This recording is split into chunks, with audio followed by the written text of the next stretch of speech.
Welcome friends. Today in this session, I'll be talking to you on theories on gender socialization. Earlier to it, we have discussed a lot about gender bias and the need of gender socialization. We know by the time that socialization is a process through which one can learn the norms and ideologies of the societies, which is essential for the growth of an individual. By socialization, one learns the purpose in life, which is very essentially, and by socialization we can instill the values which are essential for the development of the individual and the society. So we can be assured about it that socialization is essential.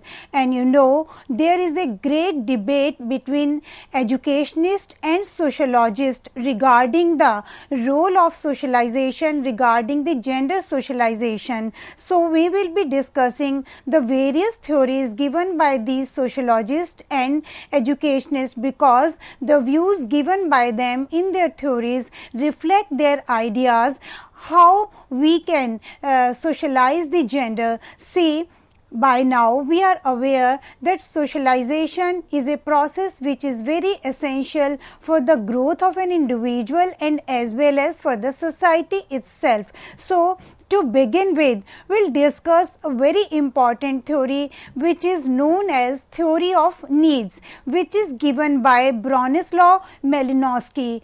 He propounded this theory. He was basically anthropologist. This theory proclaims that culture exists purely for biological, psychological and social needs, because we know that these are the needs of the individual which motivate that individual to take action, because action and reactions are always there. So these are the needs which motivate the individual to take action.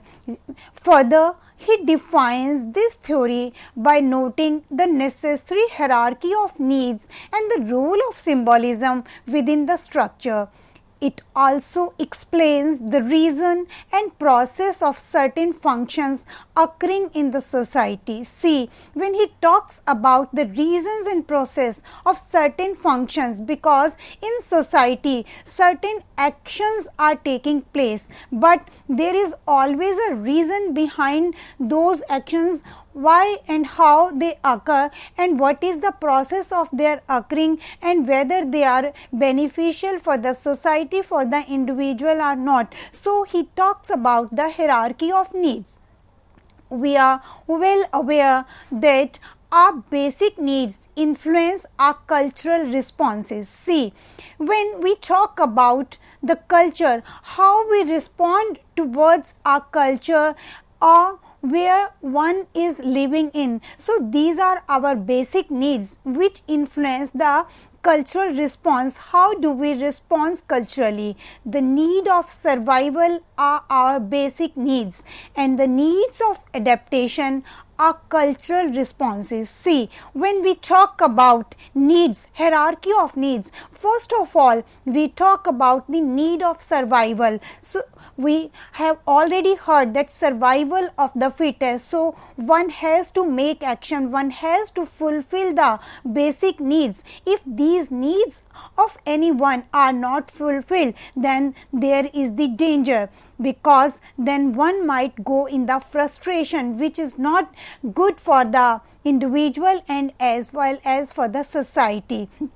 And the needs of adaptation are cultural responses. His approach to social theory was a brand psychological functionalism, emphasizing how social and cultural institutions serve basic human needs. See, Earlier, we talked about the basic human needs and hierarchy of human needs. Then, how these human needs of an individual are fulfilled, that depends on the social institution. There are various institutions, families also an institution, our school and college, our community, all are institutions. So, all these institutions variously in a varied manner serve to fulfilling the basic human needs.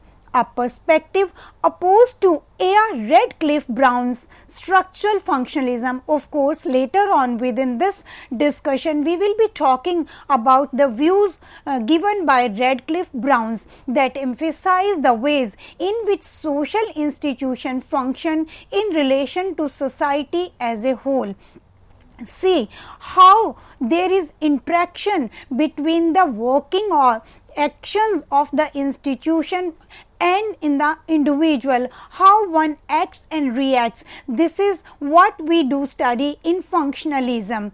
So, after this theory of needs, we come to discuss the theory of social action, which is given by Max Weber.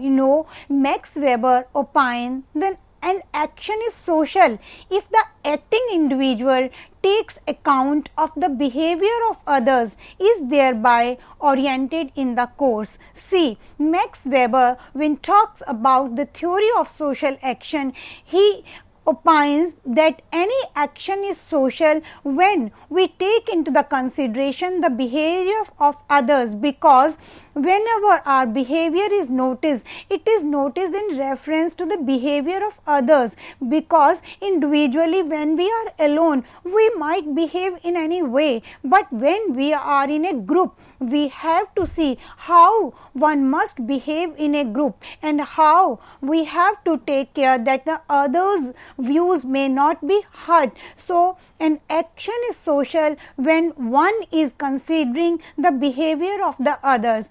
Further, about the social action, because the further Max Weber wants to express the views how can we socialize the gender, how these roles are perceived by the genders and how they occur in the society. It takes into account the actions and reactions of individual. He opined that bureaucratic organization are the dominant institutions in the society. See what are the characteristics of Weber's ideas. First, he talked about the social action may be influenced by an action of past, present or future. Whatever we are performing today and whatever is our personality today, it is also within the contribution of our action of the past. So, all are in a hierarchy. Our actions are correlated with our past and the present, and our future is also based on the actions and behaviors and the thoughts of the present, and our present is based on the past, what we have perceived and how we have acted in the past. So, our social action are influenced or in combination of past, present and future. Further, Max Weber talked about the social action presupposes the existence of other individual and some action by him or her, because if in a society or wherever we are performing any action or where we are moving, if we are thinking of ourselves only, if we are bothering about our vested interest, then there will prevail anarchy in the society, which is not good. So, we have to take care of the other individual, we have to take care of the existence of the other individual. That's why through the socialization of gender, we have to teach, we have to learn that one has to take care of the existence of the other individual. That is why he talks about the action and reaction. So, then he talks about the necessity of subjective meaning. It is oriented in its course. This means there can be no social action in isolation, because if we are sitting isolated, so our behavior, our action, our conduct doesn't matter. It matters when we are behaving or when we are acting in a group, because we have to take care of the others' existence also. So there can be no social action in isolation. A blind imitation of role without understanding is not social action. Weber's aim is to understand the meaning each individual gives to his or her own conduct so that it becomes essential to the comprehension of subjective meaning to proceed to a classification of types of conduct, because our conduct is also influenced by the various institutions. That's why he talks about understanding the action of an individual in reference to the existence of the other individual in the society, in the group. Weber talks about relations of solidarity or independence between science and politics and tries to correlate the classification of action accordingly. Then after Max Weber's theory of social action, then further there is another sociologist named as Talcott Parsons. He also gave theory of social action, but his views are different from the Max Weber. Of course, his theory is also named as social action. He was an American theorist. He described the study of social order with the structural and voluntaristic aspects of macro and micro factors. Parsons sees motives as part of our actions. He explained the behavior of individuals in the society according to gender identity. Look, he talks about the gender identity, how one gender may be female or may be male. How do one individual identify his or her gender? It is according to the norms or perceptions of roles in the society, how they are perceived by an individual. So he talks about the gender identity and the roles of an individual. He believed that social science must consider ends, purposes and ideas when looking at actions.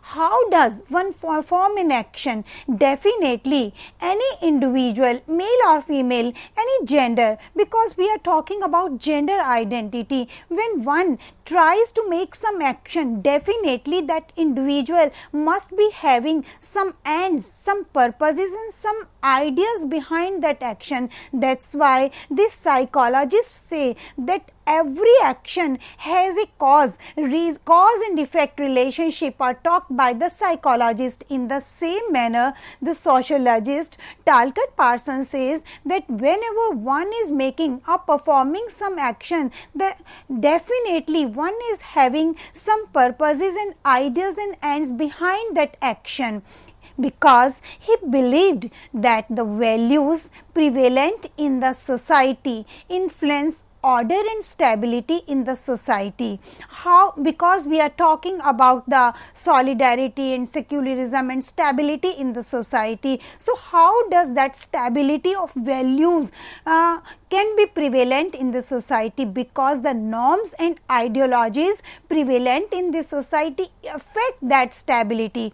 He also believed that any social system has 4 basic functional prerequisites, because the social functions they influence the social system. They are adaptation, how do we adapt the things, and the goal attainment, how an individual set a goal, then how integration and pattern maintenance. So these are the 4 prerequisites functional, they affect the social system. These must be solved, and he is generally considered a structural functionalist. Parsons tried to explain the behavior of individual in this society according to gender identity. See, again the Parsons wanted to emphasize of the roles of the gender according to the gender identity. Try to understand, when we talk about gender identity, for the time being we will be discussing it in brief. Later on, somewhere in the coming series, I will be talking about gender identity in detail. But for the time being here, we try to understand the gender identity, how male or female, any gender in the society identify their existence with their role, how this gender identity comes or perceived by anyone in the society, how the daughters they perceive or they identify themselves with the role of the mother and how the sons with the fathers. He also explained the interdependence between person and the society, and moreover there is a action reaction between the person and the society, how society influences the person and how person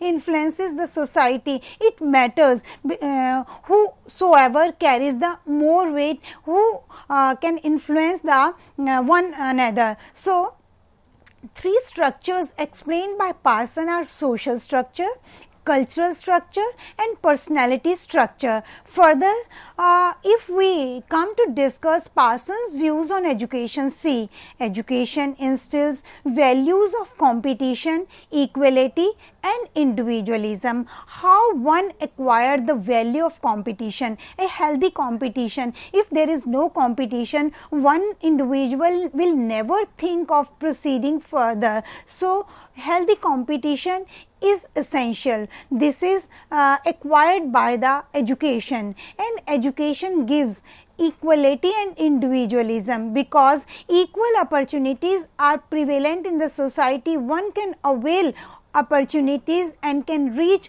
heights.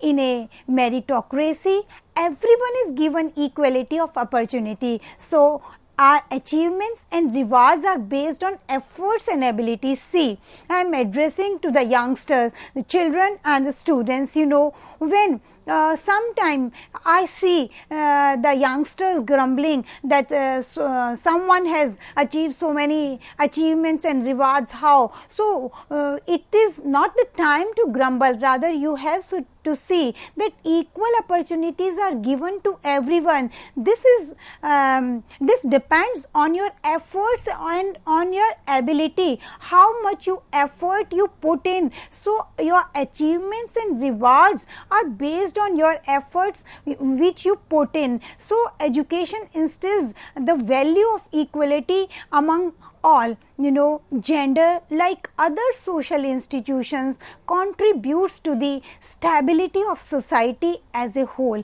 We are talking about the stability of the society as a whole. How? Because we think that there, and we presume that there should be gender identity and gender equality. Equity is the process of bringing equality. So, time and again we are talking about gender equality. On the basis of gender, there must be no discrimination, because in that case only we can think that our nation can make development and can further progress. You know, gender serves to maintain social order by providing and ensuring the stability of such functional prerequisites. It talked about the various prerequisites which can bring this stability in the society, but gender must think that equal opportunities are given, and how with our efforts and ability we can bring in the stability and equality. Because sometime when earlier to it, when we were talking about the gender bias, sometimes this is the stakeholder, sometime our, I am sorry to say, sometime our parenting style and sometime our inappropriate teaching methodology, but above all, sometime the gender itself they perceive in a wrong manner and they do not want to come out of that. So, it means gender has to see that how to come out of that, because when government has given us equal opportunity, so it is on our perception and understanding and effort also, how do we come out of that. No, further after this we come to discuss the Davis and Moore's structuralist functionalism theory. When we have seen the Malinowski's theory of needs and further social action theory given by the Max Weber, we come to see that there is further different views we will discuss the Davies and Moore's views given by him in his theory, because our purpose of discussing these theories is how do the views of different sociologists have been reflected through their theories. So, Kingsley Davis and Clever Moore said that social level is the need of the society and not the people. So, this is the need of society. This ideology is based on three beliefs. There is no such society in the world where there is no level. Various studies have shown that there is value of any kind in the society, and reputation of division between different sections in almost the same way in every society. There are differences in the social level in the different societies. Now, in the end, we come to discuss Alfred Radcliffe Brown on socialization. By now, you must be aware that socialization is essential and it is a process which gives the purpose in life to any individual. It promotes purpose in life and it tells any individual how to perceive the values and ideologies prevalent in this society, which is essential. So, let's discuss the Alfred Radcliffe Brown on socialization. Functionalists express their views that family create well integrated members of society by fostering social culture into children. Radcliffe was influenced by Durkheim. He denied being a functionalist. He carefully distinguished his concept of functionalism from Malinowski. Radcliffe said that socialization is a process through which individuals learn to become member of society, because our action in isolation doesn't matter. So, this is important, and in order to become a productive member of society, one learns values, social norms, cognitive, personal and social skills. There are 4 types of socialization: primary, anticipatory, professional or developmental, and re-socialization. He tried to explain the nature of social order and the relationship between the various parts in society. Each part contributes in the stability of society as a whole. There are various factors which contribute in gender socialization. They are family, religion, peer group, our economic system and legal system, our language and media. Actually, when gender goes under socialization process, one gets chances to get connected with people, which leads to good physical as well as mental health. It keeps your mood good and depression decreases. So, I hope by now it's clear to everyone that socialization is essential, and by discussing the views of different education and sociologists, we come to know that gender socialization is essential. Thank you.